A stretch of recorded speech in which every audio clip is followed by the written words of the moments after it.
Bonjour, alors nous allons voir comment dessiner un cube à main levée. Là, celui que vous avez sous les yeux, il a été réalisé avec un logiciel. Le cube, c'est vraiment la forme de base en perspective. Pour bien comprendre le volume, c'est dans cette forme-là, dans un cube ou dans un parallélépipède, que l'on va inclure d'autres éléments. On ne va pas partir du cylindre ou du cône pour apprendre la perspective. Alors tout d'abord, on va tracer une droite, puis cette droite, nous allons considérer que c'est plutôt cette partie-là qui est proche de nous, et celle-ci qui est éloignée, mais pour l'instant, ça pourrait tout à fait être le contraire. Donc on va considérer qu'on a un point de fuite, un premier point de fuite qu'on va appeler A, qui est dans cette direction, et qui va même se situer hors de la feuille. Maintenant, nous allons tracer un deuxième segment de droite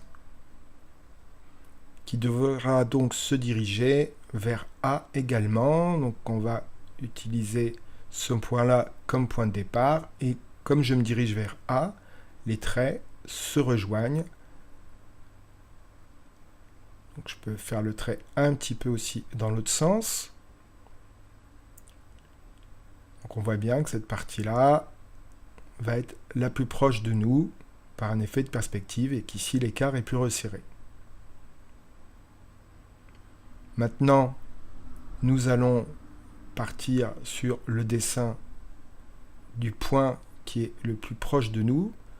Donc je fais une nouvelle droite avec un angle pas trop fermé à cet endroit-là. Donc ce point-là, c'est le point, l'intersection le plus proche de l'œil de l'observateur. Il y a évidemment une partie qui se fait à l'œil pour définir les dimensions. On améliore son dessin de cube petit à petit. Donc je pars de ce point-là, je vais faire une droite, à nouveau, en tout cas un segment de droite, qui va se diriger vers la gauche.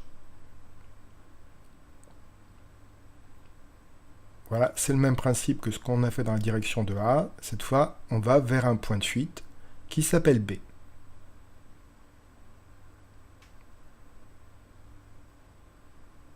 Toujours la même chose que de l'autre côté.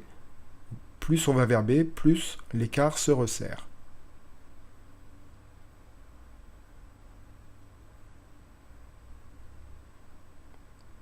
Maintenant, nous allons faire, puisque là pour l'instant nous avons fait le dessus du cube, nous allons déterminer les deux autres faces qui nous manquent. Donc là, je fais un trait vertical, puis je repars d'un côté, et à nouveau, on va avoir des traits qui se resserrent. Là, ils ont été un petit peu exagérés. Voilà. Comme ça fonctionne mieux. Et nous nous dirigeons donc vers le point C, cette fois, un point qui serait situé bien bas. En dehors de la feuille, la droite de l'autre côté doit elle aussi aller vers ce point C. Pour déterminer la hauteur de la face, là c'est une histoire d'appréciation, au jugé comme on dit.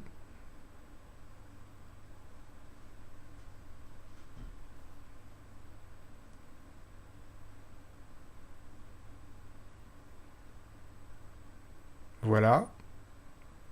Cela me semble à peu près correct au niveau de la proportion. Je repars de ce point-là. Et à nouveau, je me dirige grosso modo dans la direction de B. Le cube est maintenant dessiné complètement au niveau de la construction. Tous ces traits sont donc des traits de construction.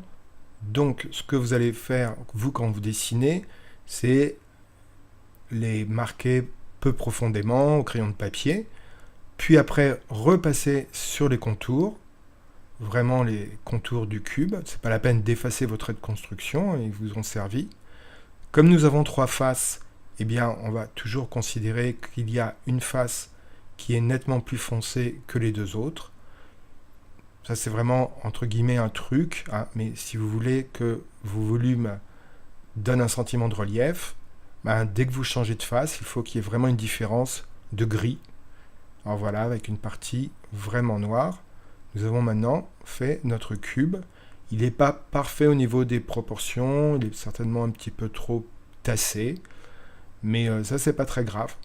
Alors, il faut maintenant vous exercer de votre côté à en dessiner dans différentes positions, avec différentes orientations, et surtout bien comprendre qu'une fois que vous avez posé des premières directions, tout le reste s'enchaîne. C'est un petit peu comme du Lego.